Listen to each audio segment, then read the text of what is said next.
Olá, gente, tudo bem? Sejam todos muito bem-vindos, bem-vindas e bem-vindos a essa aula. Eu sou o professor Pedro Almeida e hoje nós vamos falar sobre um assunto muito importante e muito recorrente, inclusive, que são dúvidas, né, com relação a como escrever um artigo científico. E hoje eu vou entrar nesse mérito, né, de falar aqui para vocês de forma objetiva e clara, né, quais são ali os tópicos principais e essenciais, né, os tópicos exigidos e obrigatórios para que o seu artigo ele seja considerado um artigo científico, para que você possa submetê-lo aí a revistas científicas, a eventos acadêmicos, né, ali naquela tranquilidade de que o seu trabalho ele vai ser aprovado, porque ele atende às regras do método em pesquisa social. Então, uma das grandes questões que eu quero trazer para vocês hoje é exatamente isso, né? Quais são os requisitos para que o seu artigo ele seja considerado um artigo científico? E aí já de início eu coloco para vocês que esses requisitos eles passam, né, por essa normatização das chamadas regras do método em pesquisa social, né? Então, existe aí um conjunto de regras, um conjunto de normas que a gente tem que seguir, né? Elementos indispensáveis têm que estar presentes no nosso trabalho para que ele seja considerado de fato um trabalho científico, um trabalho acadêmico. Então, aqui eu trago para vocês o índice dessa apresentação, né, onde a gente vai ter aí 8 tópicos, 7 a 8 tópicos que a gente vai estar discutindo. Né. No primeiro momento, eu vou trazer para vocês, de forma ali, preliminar, algumas dicas, recomendações e regras mais textuais, tá certo? E de formatação do trabalho, assim também com relação à questão da ética em pesquisa. Depois eu vou esmiuçando para vocês alguns elementos importantes que têm que estar presentes no trabalho acadêmico, como a questão da introdução, a problematização, os objetivos, a questão da metodologia, né, a coleta e análise de dados, né, como é que você vai apresentar e fazer a interpretação desses dados que você colocou, seja em pesquisa de campo, seja em pesquisa bibliográfica, as considerações finais e, por último, as referências. Eu queria começar já falando com vocês com relação à questão dessas chamadas regras textuais, né?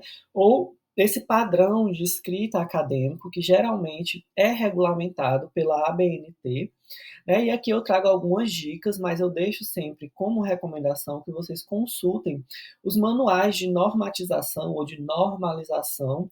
Né? Muitas universidades, acredito que a maioria das universidades possui seus próprios manuais de normalização, que são ali consonantes com aquilo que é estabelecido pela ABNT, né? A Associação Brasileira de Normas Técnicas.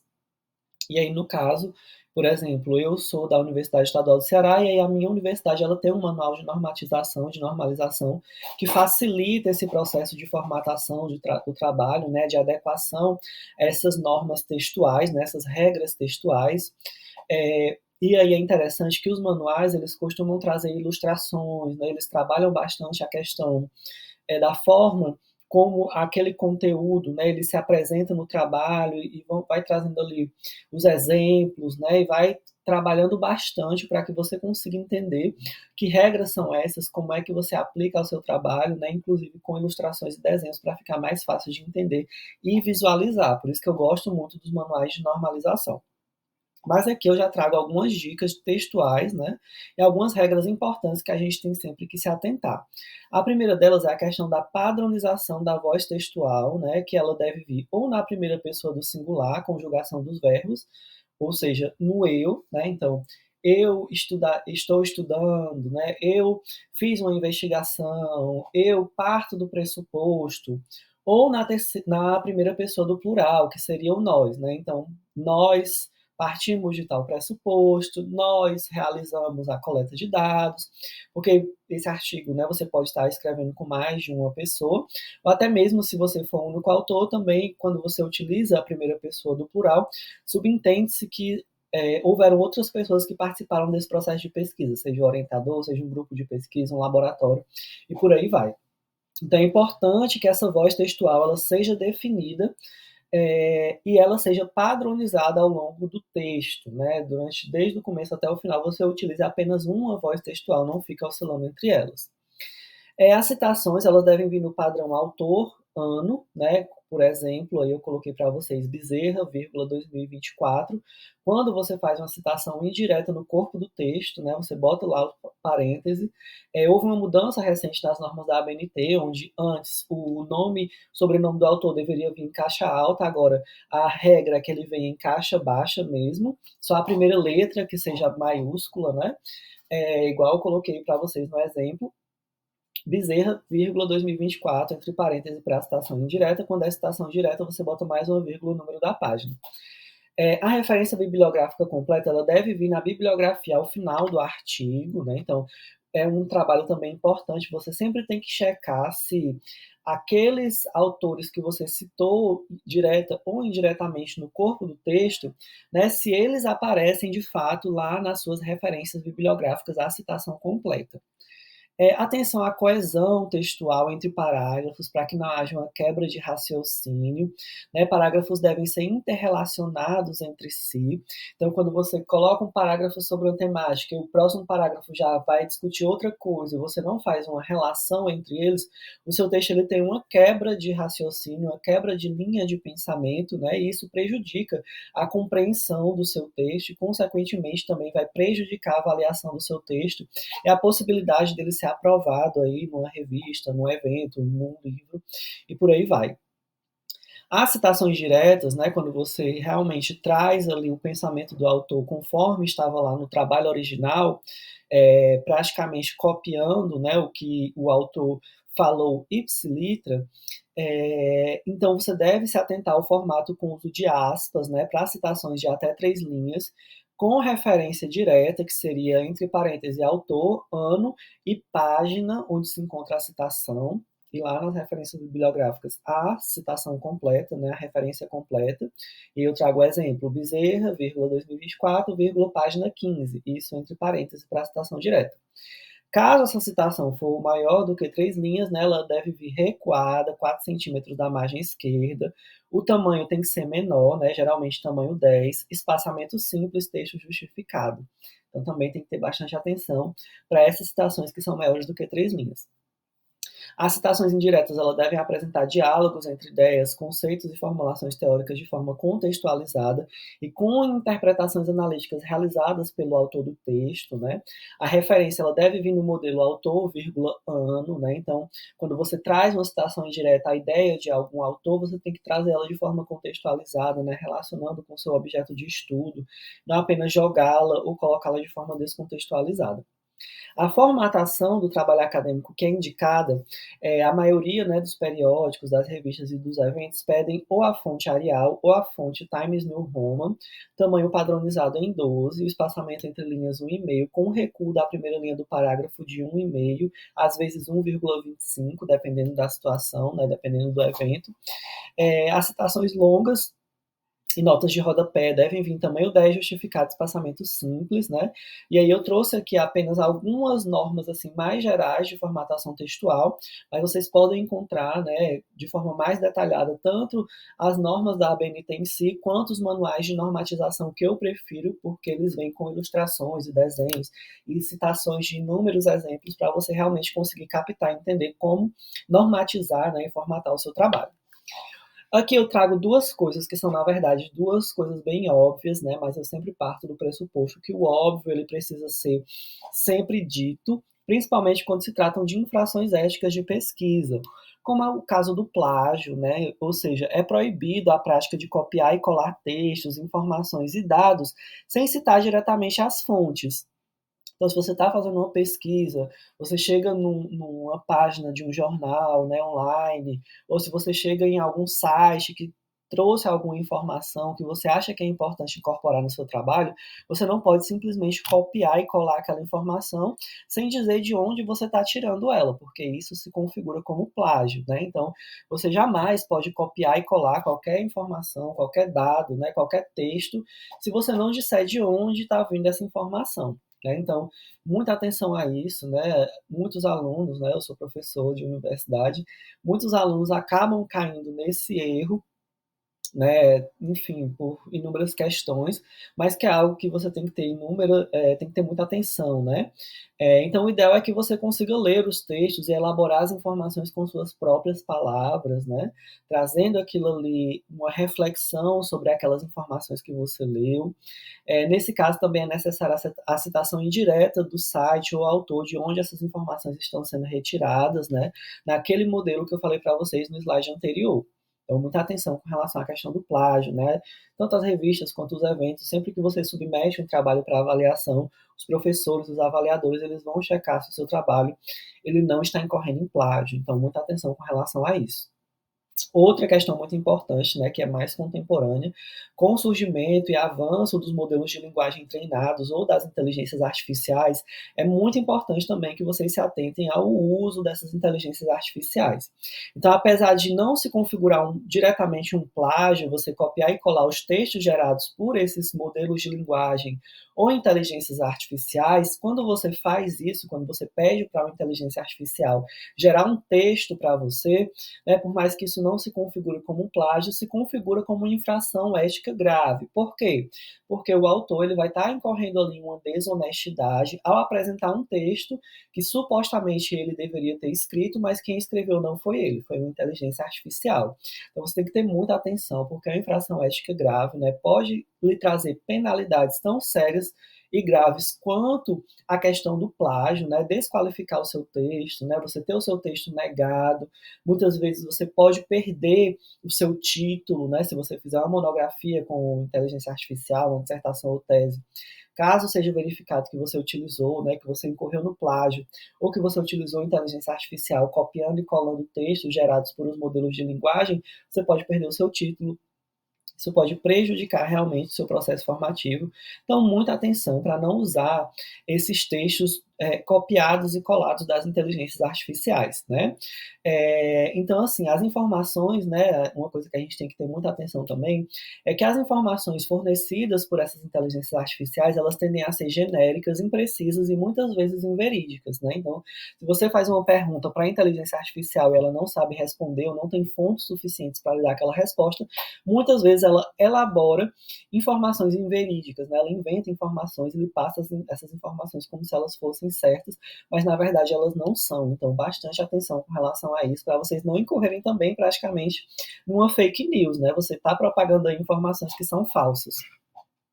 Porém, eu faço uma ressalva com relação ao uso de ferramentas de inteligência artificial ou similares, porque você pode utilizar elas, né, contanto que não seja para copiar e colar, né? Você pode utilizar sim uma inteligência artificial para lhe ajudar na sua pesquisa, né, para indicar caminhos ou insights criativos que vão te ajudar a escrever melhor, ou que vão te ajudar a dar continuidade ao seu texto, ou que vão te ajudar a estruturar o seu texto, né? Então, você pode pedir dicas à inteligência artificial, você pode pedir um guia, você pode pedir uma estrutura que vai lhe ajudar a desenvolver uma linha de raciocínio, né? Mas isso não quer dizer, né, que você vai estar incorrendo em infração ética. Porém, quando você pede, né, reforçando novamente, quando você pede para que a inteligência artificial ela gere um texto para você e você copia e cola esse texto no seu trabalho e se apresenta você como autor, quando na verdade não foi você que escreveu, mas sim a inteligência artificial, aí sim você está incorrendo em uma infração ética. Porém, você pode fazer o bom uso dessas ferramentas de inteligência artificial, né, e aí você pode pedir dicas, orientações que fortaleçam o seu texto, que aperfeiçoem a sua pesquisa, mas nunca copiar e colar esses textos gerados por modelos de linguagem de inteligência artificial. E aqui eu deixo uma dica, né, que muita gente prefere utilizar ou acaba utilizando o chamado chat GPT, mas na verdade uma inteligência artificial que eu indico é a própria inteligência artificial do Google, porque ela fornece referências, né, tudo que a inteligência artificial do Google ela lhe informa, ela lhe diz quais são as referências, né? Ela mostra o link de onde é que ela está tirando aquela informação. Então você consegue verificar se a informação é verídica ou não, né? Você consegue pegar aquela informação, elaborar com as suas próprias palavras e citar uma fonte que foi colocada lá pelo Google, né? Então isso é algo que enriquece o seu trabalho, né? Diferente do chat GPT, que muitas vezes não consegue fornecer referências, não consegue fornecer fontes, que é algo muito importante no trabalho científico, né? Então, se você for utilizar a inteligência artificial, artificial, recomendo que utilize a inteligência artificial do Google, porque ela é mais confiável, mas sempre utilizando esse parâmetro, né, como para pedir dicas, para pedir um guia, para ajudar na sua pesquisa, para ajudar você a melhorar a sua escrita. Isso aí é super válido, né? O que não vale é copiar e colar textos que foram gerados pela inteligência artificial e você se apresentar como autor, quando na verdade você não foi. Então, bastante atenção com relação a isso. Então, na verdade, né, isso que eu trouxe para vocês eram recomendações preliminares, questões que vocês têm que estar sempre atentos e atentos e atentos na hora de escrever um artigo ou qualquer trabalho científico acadêmico, né? E agora a gente vai entrar mais em si, né, nos elementos ali que compõem a estrutura do artigo científico, né? Então, num primeiro momento, a gente fala sobre a questão da introdução do texto, né? Que é o primeiro tópico que aparece ali na sua estrutura, né? Então, essa introdução ela tem por função apresentar a temática que você quer discutir, né?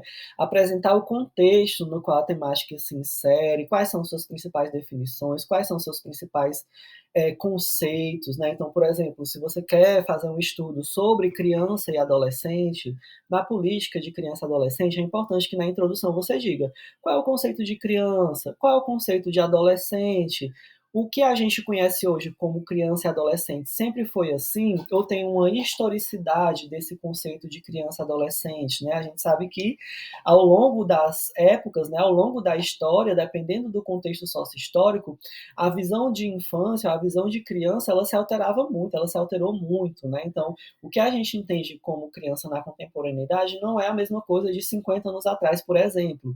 Então, é importante que você contextualize essa temática, contextualize e defina conceitos, né, dos quais você está partindo.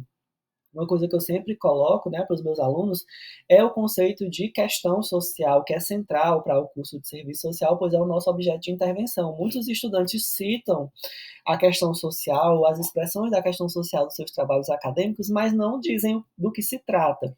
Então, como é um conceito muito central, um conceito muito importante para a profissão, sempre que você colocar a questão social no seu trabalho, é importante que você diga o que é a questão social, né? E aí traga um conceito explicando o que é a questão social, do que se trata, ou seja, contextualize aquilo que você quer estudar, né? A temática que você quer estudar. Traga conceitos, traga elementos socio-históricos, traga elementos conjunturais que possam definir essa temática. E aí você vai problematizar, depois que você explica, contextualiza e define, né, o que é a temática que você quer estudar, o que você está estudando, você tem que apresentar uma problemática sobre ela, né? Qual é o aspecto dessa realidade social que você quer estudar, né? O que é importante para você observar sobre uma determinada realidade social, né? O que é que lhe chamou a atenção nesse determinado aspecto da realidade social, né? E aí você tem que estar explicando, né? E problematizando essa realidade, né, para que você possa desenvolver uma pesquisa com relação a ela. Por exemplo, voltando à questão da criança e adolescente. Hoje em dia, né, nos últimos anos, né, tem se falado muito com relação à questão do estupro de vulnerável, né, tem se falado muito também sobre a questão da redução da maioridade penal, né, então são problemáticas que atravessam a realidade, né, de criança e adolescente, né, o contexto, a temática de criança e adolescente que você pode problematizar, né, a forma como a questão do estupro de vulnerável, a questão da redução da maioridade penal muitas vezes é apropriada por um discurso da extrema direita, que impactos que isso tem na política social, né, e você começa a formular questionamentos e perguntas com relação a essa temática para suscitar o pensamento com relação a ela, né, então é importante que você faça essa abordagem, essa problematização, né? Qual aspecto da realidade social você deseja questionar, deseja estudar. E a partir disso, você tem que ter uma pergunta de partida, né? Que é exatamente você questionando qual aspecto dessa realidade social você quer se aprofundar, né? E você faz isso no formato de uma pergunta. A partir dessa pergunta de partida, você tem como delimitar os seus objetivos geral e objetivos específicos, né? E aqui eu trago para vocês a informação de que para um trabalho de artigo científico, né, que vai variar aí de 15 até, no máximo, 30 páginas, é um trabalho curto, né, em que você muitas vezes não vai conseguir destrinchar objetivos específicos. Então, muitas vezes, você trazendo no artigo científico uma pergunta de partida, uma problematização e um objetivo, muitas vezes já é suficiente, né? Caso você for fazer um trabalho maior, como uma monografia, uma dissertação ou uma tese, é importante que sim, o seu trabalho obrigatoriamente ele tem que ter ali uma pergunta de partida e perguntas subsequentes, né, perguntas cascatas, em que a sua pergunta de partida principal vai fazer ponte com o seu objetivo geral e as perguntas cascatas ou derivadas vão fazer ponte com seus objetivos específicos. Então tem que ter um paralelo, né? No próximo slide eu vou citar um exemplo para ficar mais fácil de vocês entenderem. Assim também como você tem que dizer qual a importância de estudar essa temática, né? Por que que é relevante para você enquanto pessoa, né? Para a sua jornada acadêmica, investigar determinado aspecto da realidade social, qual a importância acadêmica e científica, qual a importância social de estudar determinadas temáticas, e aí você tem que explicar, né? Tem que dizer por que é importante, né? Desenvolver estudos sobre determinado assunto, né? No caso, por exemplo, da violência contra a mulher, né? Por que que é importante a gente desvendar esse processo da violência contra a mulher, né? Porque é um problema social, né? É um problema muitas vezes da política social, da saúde pública, né? Que tem que ser enfrentado. E quanto mais conhecimento eu tenho sobre essa temática, mais eu consigo desmistificar do ponto de vista teórico, científico e acadêmico esse fenômeno, né? E a partir disso gerar maiores possibilidades de combatê-lo, né? Ou de gerar programas projetos, né, políticas e planos que combatam essa realidade da violência contra a mulher. Então, você vai justificando a importância social, acadêmico-científica, a relevância dessa temática também para você, enquanto pesquisador, enquanto pessoa. Então, também é um elemento que tem que estar presente ali no seu trabalho acadêmico, na parte da introdução, que é essa questão tanto da problemática, quanto dos objetivos, quanto da justificativa, elas têm que aparecer na sua introdução, obrigatoriamente. São elementos aí indispensáveis para a pesquisa acadêmico-científica. E aí a gente entra nesse aspecto, né, do que seria o tema, o recorte e a problemática, o problema, né, que se coloca, lembrando que eles têm que estabelecer uma sequência lógica, né, uma linha de pensamento. Então, voltando à temática da violência contra a mulher, eu trouxe aqui o exemplo que está lá no livro da Minayo, né, da Maria Cecília Minayo, que está linkado aqui no final da apresentação, né? Lembrando que lá no final da apresentação eu vou trazer a estrutura completa do artigo científico para vocês. Então, se você quiser saber qual é a estrutura completa do artigo, fica até o final do vídeo, não perde essa, tá certo? Então, eu quero trazer aqui para vocês a sequência lógica de tema, recorte e problematização. Então, por exemplo, eu tenho o tema maridos que espancam suas esposas ou companheiras, né, remetendo a essa temática da violência contra a mulher. Aí o recorte, o que seria o recorte? Aí eu tenho aqui a citação do lado da Minayo. O recorte é um aprofundamento do tema da pesquisa, né? Eu vou detalhar melhor qual é o aspecto dessa realidade social mais ampla que eu quero estudar. Então, qual seria o recorte dessa primeira temática que eu acabei de apresentar para vocês? Seria a representação sobre espancamentos, elaborada a partir de mulheres maltratadas por seus esposos ou companheiros, né? Então, aqui eu já entendo que essa pesquisa ela vai incidir sobre a percepção que as mulheres têm sobre essa violência que elas próprias sofrem, né? Então, qual é o tema? Violência contra a mulher. Qual o recorte? Qual a percepção que essas mulheres têm sobre esse processo de violência doméstica e familiar, tá bom? E aí, a partir disso, né, eu tenho um tema, eu tenho um recorte, eu vou ali trazer uma questão, né, ou um problema que vai guiar o meu estudo, qual seja, quais os fatores que levam os maridos a espancarem suas esposas, né?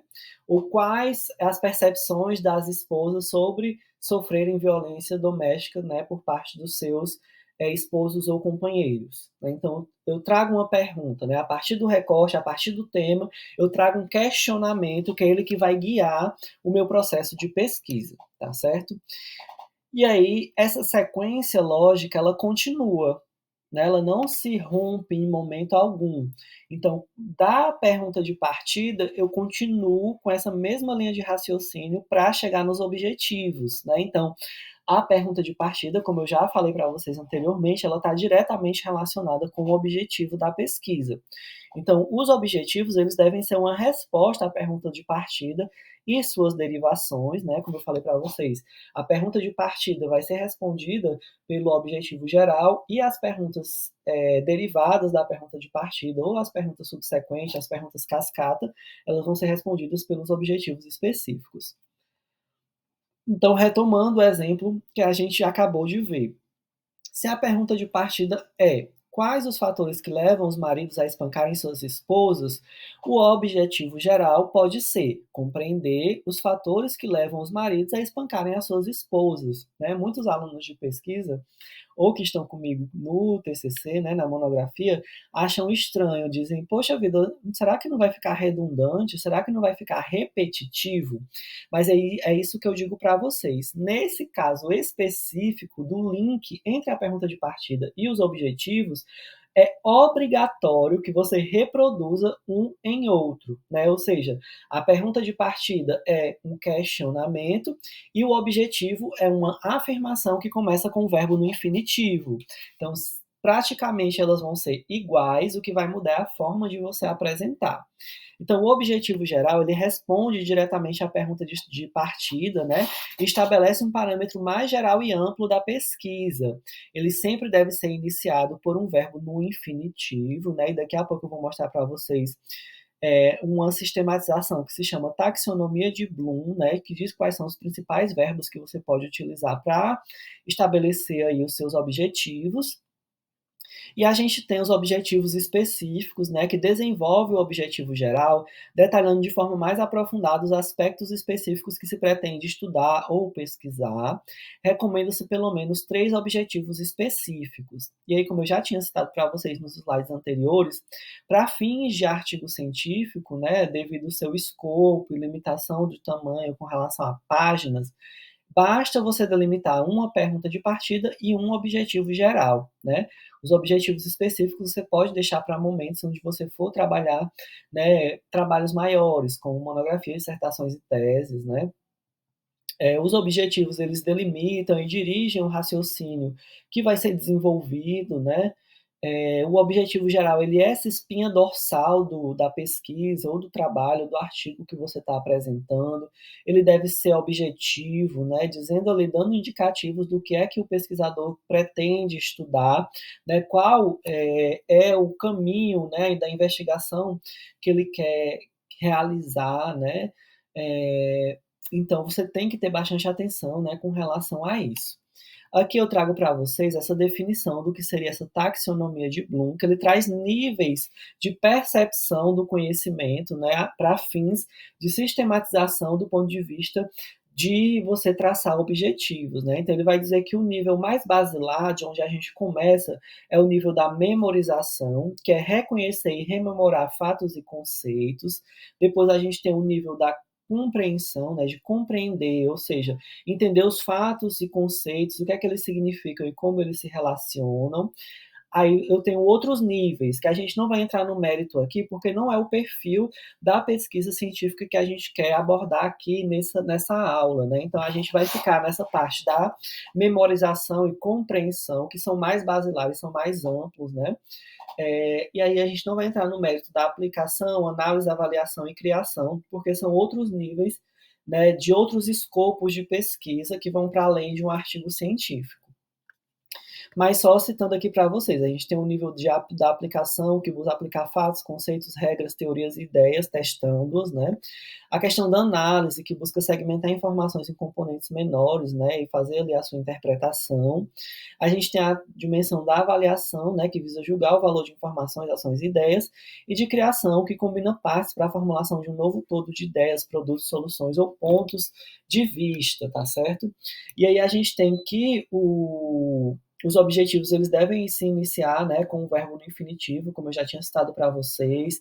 Eles têm uma precedência lógica, né, uns sobre os outros. Então a gente tem, por exemplo, o exemplo do descrever, depois definir, identificar, em seguida classificar, como uma sequência lógica, né, de desencadeamento desses verbos, né? E aí eu tenho aqui alguns estágios, né? Esse estágio do conhecimento que seria equivalente à memorização. Eu tenho verbos como apontar, citar, classificar, conhecer, definir, descrever, identificar, reconhecer, relatar, né? Seguido desse estágio da compreensão, que seria o segundo nível, que traz verbos como compreender, concluir, deduzir, demonstrar, determinar, diferenciar, discutir, interpretar, localizar, reafirmar, são exemplos de verbos que você pode utilizar nesse escopo, né, da compreensão, do conhecimento, da memorização. E aí aqui eu trago mais uma segmentação, né, focando mais nesse escopo de memorizar e compreender, e trago aí alguns exemplos, né, de verbo, como apontar, listar, relembrar, enunciar, escrever, marcar, localizar, registrar, relatar, repetir, sublinhar, nomear, como do escopo da memorização ou do conhecimento, né?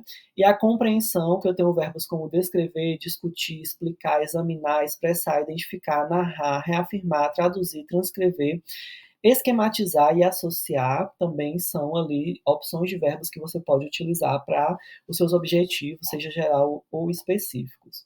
Então, memorizar é sobre adquirir novas informações e torná-las parte do nosso conhecimento para que se possa resgatá-lo quando necessário posteriormente. E o compreender trata de entender o que sabemos, construir significado a partir da oralidade ou escrita. Então, por exemplo, podemos ser capazes de lembrar a definição de uma palavra, mas isso não significa necessariamente que entendamos essa definição ou como a palavra pode ser usada no contexto de várias frases diferentes. A compreensão centra-se na capacidade dos alunos de demonstrar entendimento sobre os fatos que sabem, dos quais podem lembrar, está aí no texto de Moraes 2021. Então, assim, para alunos que estão na graduação, até mesmo aqueles que estão no mestrado ou doutorado, para fazer um artigo científico, que é um trabalho de escopo menor, recomenda-se se utilizar esses verbos do campo do conhecimento, da memorização, da compreensão, porque eles trazem ali um escopo mais basilar de pesquisa que é possível de abordar dentro daquilo que se define como um artigo científico, ali entre 15 até no máximo 30 páginas. Passando agora para a questão da metodologia, né, tem dois principais tópicos, né, que a gente tem que abordar em matéria de metodologia, né, que são eles: a questão do paradigma, né, e dos métodos e técnicas que estão sendo utilizados. Quando eu falo de paradigma, eu falo com relação a quê? Você tem que estabelecer na sua metodologia qual é a perspectiva teórico-metodológica que você está adotando, né? E aí, por perspectiva teórico-metodológica, eu tenho várias dentro do campo dos estudos sociais, como o materialismo histórico dialético, né, o marxismo, a sociologia compreensiva weberiana, né, o interacionismo simbólico, o pensamento decolonial. Eu tenho uma infinidade, né, de possibilidades de perspectiva teórico-metodológicas que eu posso seguir, né, parâmetros teórico-metodológicos que eu posso seguir. Dentro dos estudos do serviço social, que é a área de onde eu venho, a gente costuma se filiar ao materialismo histórico e dialético. Então é importante que na sua metodologia você diga de qual perspectiva você parte e que você também discuta o método, né? Então, se eu vou seguir um método em Marx, é importante que você pegue ali pelo menos um ou dois parágrafos no seu artigo para explicar o que é o método em Marx, tá certo? É a questão da natureza da pesquisa, se ela é qualitativa ou quantitativa, né? E aí eu vou trazer aqui na sequência a definição de pesquisa qualitativa, que é a que a gente mais utiliza em pesquisa social, né? O que não exclui também a possibilidade de utilizar a pesquisa quantitativa. É importante que você apresente os conceitos e explique essas definições, seja qual o seu paradigma teórico-metodológico, né? E aí você discutir o método, né? Mesmo que de forma breve, já que é um artigo científico. E o que é a pesquisa qualitativa, né? Não basta você dizer, essa pesquisa é de natureza qualitativa. Tá, mas o que é uma pesquisa qualitativa? Então é importante que você traga essa definição. A gente tem um outro tópico da metodologia que é importante, né, indispensável aparecer, que são a questão dos métodos e técnicas que você está utilizando. Né? Então, quais são esses métodos e técnicas? Então, você está fazendo uma pesquisa de campo, você está fazendo uma pesquisa bibliográfica, você está fazendo uma pesquisa documental, uma pesquisa exploratória, e aí, da mesma forma, quando você escolhe ou elenca uma dessas pesquisas para ser o seu método, é importante que você diga, né, explique, dê o conceito, né, do que é cada uma dessas pesquisas e mais na frente eu vou trazer o conceito de pesquisa bibliográfica para vocês. E a gente tem as técnicas, né? Então, por exemplo, para a pesquisa de campo, eu posso utilizar quais técnicas? O diário de campo, a observação, a entrevista, a etnografia, a descrição densa, que são técnicas características ali da pesquisa de campo. Mas eu posso fazer também uma pesquisa bibliográfica, que eu tenho como técnica a revisão de literatura, revisão integrativa, o fichamento, a sistematização, a tabulação. São estratégias, né, técnicas de pesquisa que você pode utilizar nas pesquisas do tipo bibliográficas, tá certo? Então, a sua metodologia, ela vai ali estar dizendo, né, estar explicando para o seu leitor é, quais são os caminhos que você vai traçar para alcançar seus objetivos, né? Quais são as práticas necessárias que você vai ter que executar para conseguir desenvolver a sua pesquisa, quais informações e dados você vai coletar, como é que você vai coletar, quais técnicas você vai utilizar para coletar esses dados, como é que a pesquisa ela vai acontecer, qual o tipo de pesquisa, qual o universo da pesquisa, qual a amostra, né?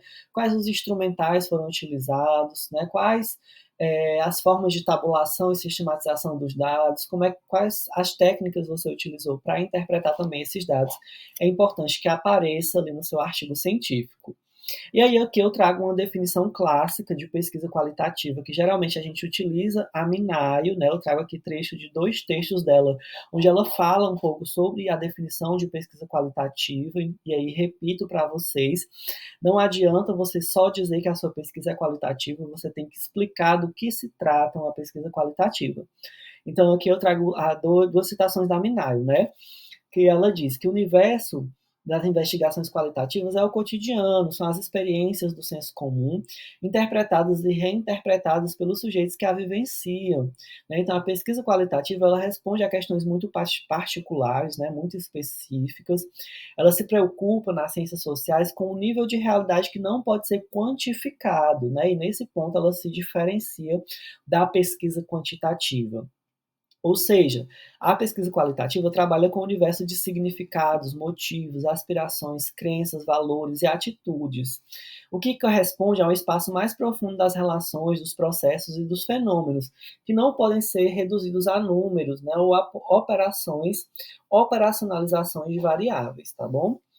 Eu trago também o conceito de pesquisa bibliográfica, né, que, segundo Antônio Carlos Gil, ela é desenvolvida com base em material já elaborado, constituído principalmente por livros e artigos científicos. E o autor ele diz que a principal vantagem da pesquisa bibliográfica reside no fato dela permitir ao investigador a cobertura de uma gama de fenômenos muito ampla, né, do que daquela que ele poderia aferir diretamente, né? Então você consegue fazer pesquisas mais amplas, pesquisas mais extensas, pesquisas mais completas a partir da revisão de literatura, né, da pesquisa bibliográfica, porque você consegue ter acesso a várias informações sem precisar fazer a pesquisa de campo. Os autores, né, eles trazem que qualquer pesquisa, né, independente da área, ela pressupõe a existência de uma pesquisa bibliográfica, porque você tem que contextualizar a questão, você tem que trazer uma fundamentação teórica, você tem que justificar, né, os limites e contribuições da pesquisa, e tudo isso você faz através de um levantamento bibliográfico, né? Só que quando você faz uma pesquisa que ela é somente bibliográfica, né, então você tem que se aprofundar, né, e trazer outros aspectos. Muitas vezes, quem sabe, um estado da arte, né, você fazer um panorama da produção de conhecimento sobre aquele determinado assunto, trazer gráficos, trazer tabulações que enriqueçam, né, ali o seu trabalho, né, que hoje em dia tem uma vertente, né, de produção do conhecimento que se chama cienciometria, que se debruça especificamente sobre essa questão de pesquisas que são somente bibliográficas, né? Então, toda pesquisa ela pressupõe, né, uma pesquisa bibliográfica, porém, se o seu trabalho ele for somente baseado em pesquisa bibliográfica, você tem que se preocupar em trazer elementos que enriqueçam, né, ali a sua argumentação, tá certo? E aí, assim, até agora eu trouxe para vocês os elementos que têm que estar presentes na introdução, né? Então, você tem que trazer uma contextualização, uma problematização, né? Um recorte, uma pergunta de partida. Você tem que apresentar objetivos, justificativa e metodologia. para o artigo científico, tudo isso tem que estar incluso no tópico da introdução, tá certo? E aqui eu trago para vocês os tópicos subsequentes, né? O que é que eu considero que é importante dentro do método científico dos tópicos do artigo, né? Então, eu recomendo que você faça o tópico de introdução, um tópico de desenvolvimento, onde você vai trabalhar melhor os conceitos que você apresentou na introdução do ponto de vista da sua contextualização sócio-histórica, e um tópico de coleta e análise de dados, né, onde você vai apresentar os dados que você coletou, né, e por fim ali as considerações finais, né. Então eu recomendo que o seu trabalho ele tenha pelo menos 4 tópicos, né, introdução, desenvolvimento, análise de dados, né, discussão, resultados de discussão pode ser também, e as considerações finais. Então, para o tópico do desenvolvimento, né, eu recomendo que vocês façam essa contextualização sócio-histórica, como eu falei, né, desenvolvendo melhor aqueles tópicos que você apresentou, aqueles aspectos que você apresentou lá no começo. Né? Então, eu falei para vocês lá no começo. O que é importante ver no exemplo de você falar sobre criança e adolescente? Eu quero falar sobre criança e adolescente. Aí eu coloquei alguns questionamentos para vocês. Qual é o conceito de criança e adolescente na contemporaneidade? Né? O que a gente define como criança? O que a gente define como infância? O que a gente define como adolescente? O que a gente define como juventude? Né? E eu falei para vocês, tem etapas diferentes do ponto de vista do desenvolvimento sócio-histórico, onde as percepções sobre essas categorias eram distintas, né? Então, na Idade Média não havia uma concepção sobre o que era ser criança, né? Eles eram tratados como mini adultos, com as mesmas responsabilidades dos adultos, praticamente, né? E aí a gente tem a Revolução Industrial, né? Onde essas crianças eram colocadas também nesse espaço de pequenos adultos, onde podiam assumir responsabilidades, né? Trabalhando nas fábricas, por exemplo. E já mais ali durante o século XX, a gente vem tendo redefinições do que seria, né, o papel da infância, da juventude. A gente tem regulamentações, né, para essas áreas, até chegar na forma como a gente entende hoje a criança como aquele ser, né, em situação especial de desenvolvimento que precisa ser protegido, né, que precisa ter uma atenção especial por parte da sociedade, da família e do Estado. Então, eu tenho um processo de desenvolvimento sócio-histórico do que seria essa percepção do que é ser criança, do que é ser adolescente na sociedade. Então, da mesma forma, qualquer tópico que você for abordar, é importante que você traga o desenvolvimento desse contexto sócio-histórico, do surgimento daquele conceito, daquela categoria, de que forma a percepção sobre aquela temática ela mudou ao longo do tempo, né? De que forma essa percepção ela influencia a forma como hoje as pessoas ainda enxergam, por exemplo, a criança e a adolescente. Aí voltando lá para a problematização que eu tinha feito para vocês com relação à questão do estupro de vulnerável, né? Que a extrema-direita tenta a todo custo desregulamentar, né? A própria questão da redução da maioridade penal. Então, muitas vezes esses discursos eles remetem a outros momentos da nossa história que ainda estão aí vigentes, que ainda conseguem sobreviver mesmo com o avançar, né, das reformulações, né, do que a gente entende como criança e adolescente, a necessidade de proteger essas crianças e adolescentes. Então é importante que você traga esses aspectos históricos para contextualizar quais são os determinantes deles na contemporaneidade. Então aqui eu trago, né, apresente uma contextualização do objeto de estudo, né, como e onde esse fenômeno surgiu, quais são os seus determinantes, como ele se configurou ao longo da história, né, qual foi o seu desenvolvimento sócio-histórico.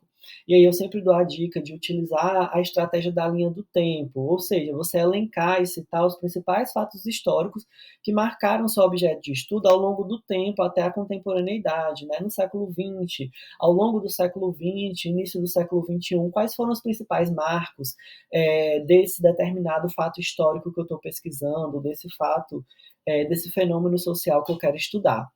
E você também é importante trazer essa reflexão, como eu já também havia citado, de pensar como os determinantes socio-históricos eles influenciam na forma como o objeto de estudo eles se encontram nos dias atuais, né?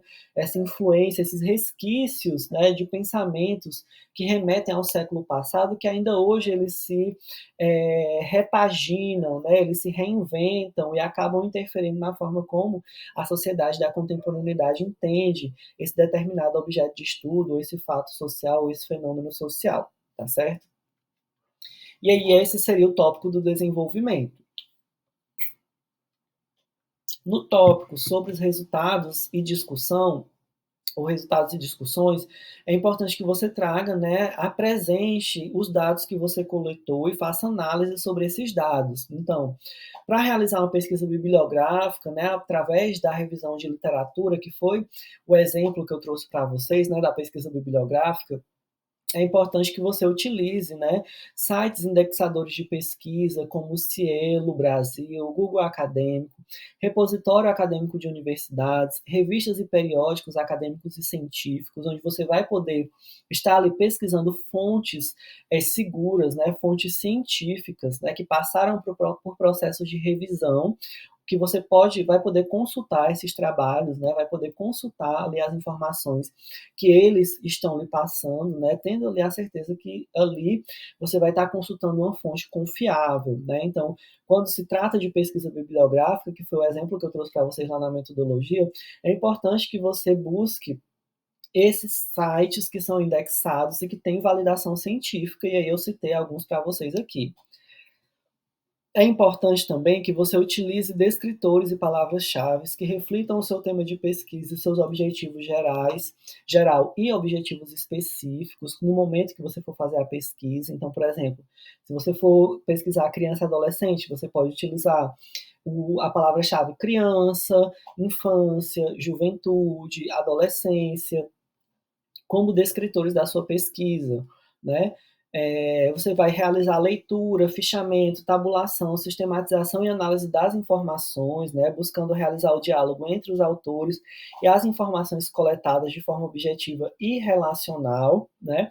Na minha tese, eu fiz uma parte, né, que era um panorama da produção de conhecimento sobre o meu tema de estudo, né. Então eu peguei um período histórico que foi dos anos 2000, né, até o ano 2022, e eu fiz um levantamento nessas plataformas, né, na Cielo, o Acadêmico, né, dos trabalhos que tinham sido produzidos nessa temática, né, dos últimos 22 anos. E aí eu fui sistematizando esses dados, fui vendo quais foram as universidades que mais produziram conhecimento sobre essa temática, né, quais foram as áreas do conhecimento que mais produziram trabalhos sobre essa temática, se foi da sociologia, se foi da antropologia, se foi da psicologia, se foi da educação, né, enfim, foi da ciência política, e aí eu fui apresentando esses dados, né, sistematizando esses dados e fiz gráficos, né, os trabalhos, quais são os tipos de trabalho acadêmicos que foram publicados, né, foi artigo científico, foi monografia, dissertação, tese, foi resumo em congresso, então eu trouxe essas informações mais bibliométricas, né, para dar um panorama da produção de conhecimento sobre essa temática nos últimos 22 anos, e aí o que foi que eu fiz também? Eu li os trabalhos, né, e aí eu fiz uma sistematização, eu coloquei as principais ideias de cada autor, né? Eu dividi os autores em grupos, aqueles autores que utilizam o mesmo referencial teórico, ou que têm ideias convergentes, né? Que é diferente o grupo de autores A, que é diferente do grupo de autores B, como é que eles se diferenciam, como é que eles se aproximam, como é que eles se afastam, qual é o mérito de cada uma dessas análises, né? Qual é o meu posicionamento enquanto autor e pesquisador dentro desse grupo de autores que eu estou fazendo essa pesquisa.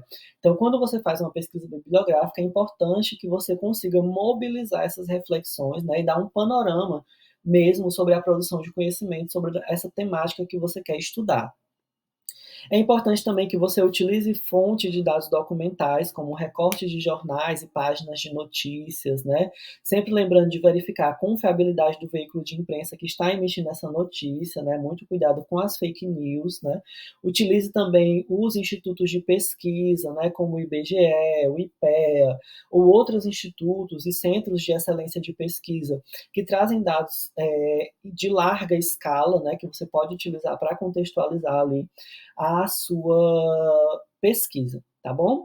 E aí, para recompensar quem ficou até o final do vídeo, eu trago aqui para vocês a estrutura do artigo científico. Quais são os elementos primordiais, indispensáveis, obrigatórios que têm que estar no seu trabalho para que ele seja considerado um trabalho científico, né? Então, eu trouxe ali 5 tópicos: introdução, desenvolvimento, resultados de discussão, considerações finais e referências bibliográficas, né? Esses 5 tópicos. O que é que tem que ter na introdução, que a gente já viu aqui hoje? A contextualização da temática, né? A apresentação da problemática de pesquisa, né? Ou seja, da temática do recorte e da problematização, né? O seu trabalho ele tem que ter uma pergunta de partida, ele tem que ter um objetivo geral, pelo menos, né? No artigo científico, como eu falei para vocês, é importante que você tenha pelo menos um objetivo, né? Não precisa você trazer objetivos específicos por conta do tamanho do trabalho, né? Um trabalho pequeno, tem limitação de páginas, então você trazendo uma pergunta de partida e um objetivo já é suficiente para o artigo científico. O seu trabalho ele também tem que ter obrigatoriamente uma metodologia. Você tem que dizer qual é o seu paradigma teórico-metodológico, qual é a natureza da sua pesquisa, os métodos e técnicas que você está utilizando. No desenvolvimento, né, eu deixo a dica de vocês trazerem um resgate sócio-histórico dos determinantes do objeto de pesquisa, né? Como foi que ele surgiu, como foi que ele se desenvolveu ao longo da história, como é que ele se encontra na contemporaneidade, né? E aí você pode utilizar a estratégia da linha do tempo.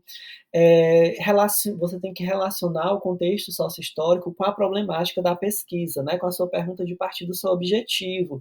Quais são os determinantes sócio-históricos que fazem com que hoje você traga essa problemática sobre aquele determinado objeto de estudo. Nos resultados de discussão, você vai fazer a análise dos dados, né, relacionando com o conteúdo teórico, com os achados da pesquisa.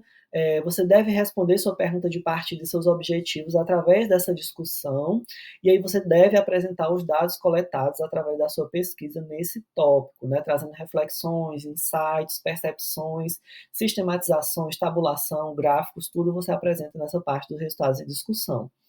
Nas considerações finais, você deve realizar uma retomada dos objetivos, refletindo se eles foram alcançados ou não, né? E caso não tenham sido alcançados, justificando o porquê que seus objetivos eles não foram alcançados, né? Pode acontecer de durante a pesquisa você encontrar dificuldades e não conseguir achar a resposta daquilo que você estava procurando, né? Isso não é um demérito da pesquisa, mas você tem que trazer essa reflexão nas considerações finais, justificando o porquê que não deu certo. É importante que você resuma brevemente as principais reflexões proporcionadas pelo artigo. Quais foram seus principais achados, né? Quais foram as questões mais importantes que você conseguiu alcançar através dessa pesquisa? E você deve também indicar novas possibilidades de pesquisa com base no estudo que você realizou, né? Quais foram as lacunas, quais foram as novas perguntas que surgiram a partir desse processo de pesquisa que você realizou. Seu trabalho também, obrigatoriamente, ele tem que ter referências bibliográficas conforme as normas da ABNT, né? E novamente eu recomendo que vocês utilizem os manuais de normatização, né? Porque eles vêm tudo muito bem explicado, com desenhos e tudo, bem ilustrado, tá certo? E aí, esse é a estrutura do artigo científico. Tira um print, né, para você utilizar como guia no momento que você estiver estruturando o seu artigo científico para submeter para revista, para evento, enfim. E aí eu trago uma reflexão final, né, que para que seu artigo ele seja aceito como trabalho acadêmico e científico, ele deve seguir as normas e padrões exigidos pelas universidades, pelos centros de pesquisa, pelos periódicos e revistas científicas, né? Os aspectos mais relevantes são relativos ao método, à padronização e à adequação às exigências da produção de conhecimento, bem como a atenção à correção ortográfica e gramatical, bem como a norma culta da língua. Então, o seu trabalho ele tem que se adequar nessa estrutura para que ele possa ser aceito como um trabalho científico acadêmico mesmo. Então, a pesquisa científica é a principal fonte de produção de conhecimento, é através dela que a gente consegue avançar enquanto comunidade acadêmico-científica e como sociedade como um todo. Então, eu chamo aí vocês essa responsabilidade, né? Tenham responsabilidade sobre as informações que vocês apresentam, né? Sobre os resultados que vocês apresentam, porque eles vão se tornar de domínio público, né? As pessoas vão ler, né? Essas informações elas podem ser utilizadas para desenvolver políticas públicas, para desenvolver estratégias de enfrentamento de situações sociais, né, de expressões da questão social que precisam da atenção do poder público, por exemplo, tá bom? Então aqui eu trago as referências bibliográficas, utilizei principalmente os textos clássicos do Antônio Carlos Gil, como elaborar projetos de pesquisa, e o texto da Maria Cecília Minayo, Pesquisa Social, Teoria, Método e Criatividade. Utilizei também aí um texto do Rafael Moraes que fala sobre a taxonomia de Bloom, tá certo? Então, espero que você tenha gostado desse vídeo, tá bom? Convido você a se inscrever no canal, curtir esse vídeo, deixe o seu comentário, né, falando o que é que você achou, ou então tirando alguma dúvida. Os seus comentários são muito importantes, né, para ajudar o canal. Queria convidar vocês também a fazer algumas leituras que eu estou colocando aqui na descrição do vídeo, indicações de leituras que vocês podem fazer com relação a essa temática da produção de conhecimento, de artigos científicos. Eu também tenho um outro vídeo que eu falo sobre metodologia científica, que eu estou deixando linkado aqui na descrição do vídeo. Espero que vocês tenham gostado, né, dessa aula. Deixe aí o seu comentário, se inscreva, deixe o seu like, é muito importante para que eu continue produzindo conteúdo gratuito aqui para o YouTube. Muito obrigado pela sua atenção, um beijo, um abraço e até a próxima.